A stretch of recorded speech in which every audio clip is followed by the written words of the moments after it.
Last week it was a referee, Tony Weeks. Now it's a judge. Who's it going to be next week? That's the problem. So, competitive fight. Now, a lot of close rounds. Can't argue that. I won't argue that. But there were 2 rounds that weren't close. They just weren't close. 2 rounds, the biggest rounds of the fight. Whether you gave it to Haney or you gave it to Lomachenko, okay, no problem. But 2 rounds, the 10th and 11th, really, you can't argue. Those were big rounds, the 10th in particular, big rounds for Lomachenko. Now, Haney, you could say, won a lot of the earlier rounds, and Lomachenko, again, I don't think you could really argue, was coming on at the end, was coming on in the later rounds, let's put it that way. Not at the very end, because I give Haney credit. At the very end, he behaved like a champion. He went and won the 12th round. But I thought that was the highlight of the fight. Like, that was one of the talking points of the fight, that Haney was able to come back after getting battered for 2 rounds. Well, unfortunately, it's not. Right. Unfortunately, it's not. Not anymore. Not after Mr. Moretti stuck his head into this and his pen into this, where he gave, out of all the rounds that you can't, no, again, I don't have a problem that you want to say that Haney won 115, 113, or it could have been close, or it could have been a draw, or Loma could have won by a point or 2. No problem. But I have a problem when all these close rounds, the 2 in the fight that weren't close, that Moretti gives the 10th round, the round that was not close, was indisputably not close. He gives that round to Haney. And what's also undisputable is everybody there would say Haney got the lead, Loma was coming on. So what's that mean? That means Loma was accumulating most of the late rounds, where Haney may have accumulated a lot of the early rounds. I'm being fair here, honest. Try to always, I'm not supposed to have to say I'm being honest. I mean, that should be a no-brainer. I hope my body of work speaks a little bit for itself. For almost 50 years in this business, I've been honest to the point where I lost my job, calling fights at ringside. So here we are, where he gives the 10th round, the one round that, again, one of the 2 rounds that is just inarguably, you would think it was just impossible to argue who won those rounds. Everyone says that. And Moretti gives it to Haney. And then, as we said, early rounds, Haney, later rounds, Lomachenko. And we're going to put those scorecards up, and we'll highlight it for you if you haven't seen them. But what does Moretti do, Ken, in the late rounds? 5 of the last 6 rounds he gives to Haney. How do you explain that? See, that's where the problem is. How do you explain that, Mr. Moretti? Well, I put up a tweet. This is what got us to where I am right now. I put up a tweet saying, somebody just told me that Moretti, Dave Moretti, the judge, tonight, gave the 10th round to Haney. If that's true, I had not verified it yet. But I put up a tweet with my great tweet team. Really, I mean, I just loved them. And I put it up, and within minutes, it went crazy. In 12 hours, it got 1 million views. 1 million views. That and whatever else I put up there. But I think in like 6 hours, it got 500,000. And my son immediately, my son who's been a scout in the NFL for 14 years, he was born into the cauldron of boxing.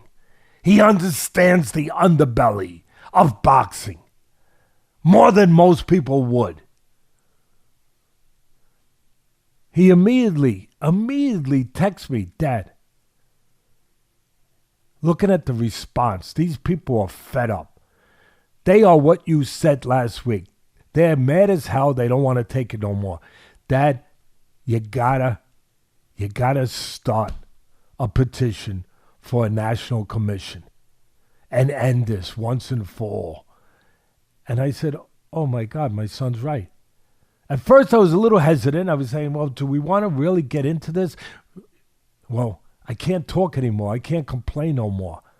None of yous can if we don't do this now. Because now this is time to do more than just talk, more than just scream. It's time to make change. And this is one tangible way to make change. So we're putting up a petition. We have lawyers. I have Keith Sullivan. He's a lawyer for my foundation, pro bono work. He's a lawyer for many people in the boxing industry, fighters, causes. He's just a tremendous human being, tremendous lawyer. As I said, he works pro bono for my foundation for years. He cares about people. When he works pro bono for my foundation, what does that mean? That means he's helping people that can't help themselves. For nothing except knowing that he can do it. My daughter, the same thing. My daughter, a lawyer. I'm blessed. My son, they're going to be all part of it. Maybe my friend Pedro, if he wants to. I haven't talked to him directly about it yet. But, and our team, you, Rob, our new man, Chris, who we welcome to the team now, that's there working with Rob. And everybody, Brennan, Ian, all our guys. But you, the fans, you have to. I mean, it's there. It's there for you now. We're going to get it up. It's going to be digital. It's going to be all the things I know nothing about. Digital is like, digital? Ooh. All right. But our people do know about it. Keith Sullivan already had his paras, his secretaries all morning working, putting it together so we can get it up on our social media platforms as soon as possible. As soon as possible. But we want to make sure it's right before it goes up. So it'll be up. Hopefully it'll be up today. Hopefully it'll be up tomorrow if not. But it'll be up very soon. But more important than that, you have to be up for the fight. Up for this opportunity, again, to actually make a difference. To make it. You don't like things in the world, you go and vote. Well, this is your chance to vote. This is your chance to vote. And I put some flashpoints that I appreciate the ones because when my son saw the reaction and read the comments, thousands, tens of thousands, hundreds of thousands. I mean, like I said, 500,000 views in hours. And my son read some of them to me. And they were like, Teddy, put the petition up. I'll sign it. Put the petition up. I'll sign. So you know what? We're going to put it up. We're going to put it up. But more than just follow me because I'm asking you to follow me, I want to go through flashpoints, factual points of why we need a national commission. I mean, look, you really don't need me to read this. If you've been watching boxing for any length of time, you know. You know already. You know. What's that old saying? When a duck walks like a duck and quack, when something walks like a duck and quacks like it's usually a duck. I mean, you know already. But I want to do it professional. Here it is. This is my mission statement to you. To you, our boss, really. Our audience. We work for you. We work for ourselves to put out things that we believe in for our families. But ultimately, we answer to you.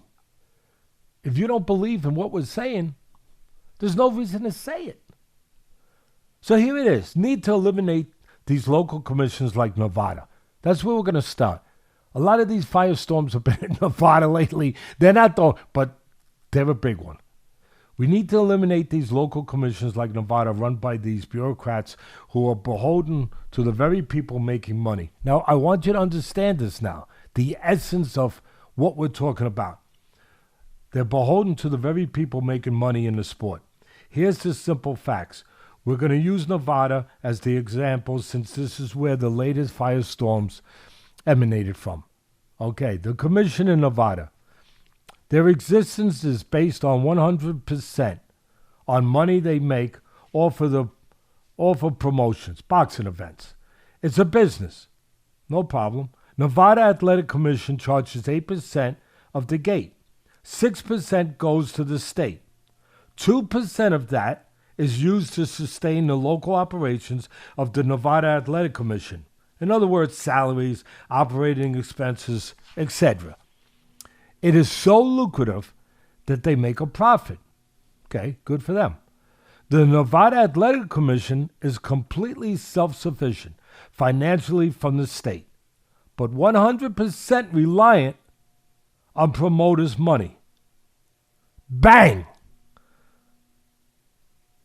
If there's no shows, no promotions, no promoters, there's no salary, no job.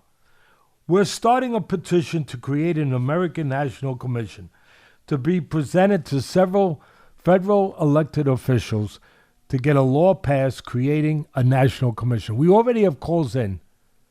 Just so you know, we ain't playing. We already have calls in to Congress people, to people that have seats in Congress.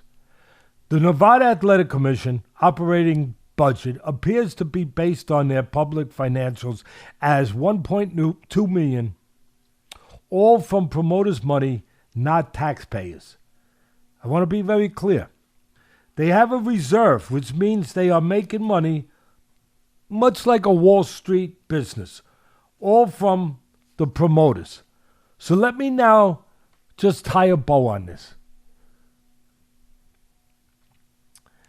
In light of all this, do you think that this possibly could explain certain things?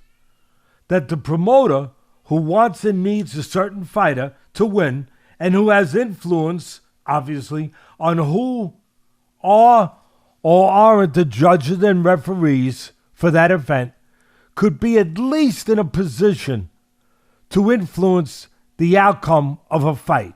Or let me make an analogy. If, say, Mark Cuban, the owner of the Dallas Mavericks of the NBA is happening right now. I'm sorry, Ken, for your Celtics. The owner of the Dallas... The owner of the... I had to get that. I'm sorry. I had to loosen things up. First the Bruins, now the Celtics. God almighty. Look, we'll take care of you later. Right now we're trying to take care of boxing. I'm with you. We'll take care of you later, okay? We will. I promise. We'll get back to you. I'm with you. Let's say that Mark Cuban, the owner of the Dallas Mavericks of the NBA, were paying, writing the checks, that's what we're talking about here, to pay the officials who officiate the basketball game with his team. Would you be a little bit concerned it could possibly, I almost have to laugh, possibly lead to something not good? Maybe you would. It's got a look of impropriety, probably would lead to impropriety. It's not good, okay? But that's what's happening in our business, the sport we love. So there it is, in a nutshell. So you have a chance now to actually do something to save the sport. Rather than just complaining, threatening, as I said, to leave the sport until the next time it happens. Or you can sign this petition. I'm betting on you that there's enough good people out there that, as we say, are just as mad as hell, and you don't want to take it no more. Let's go. Let's go. Let's make change. Let's make change. The petition will be up. All right, let's go. Come on. Let's make the donuts. Come on, it's time to make the donuts.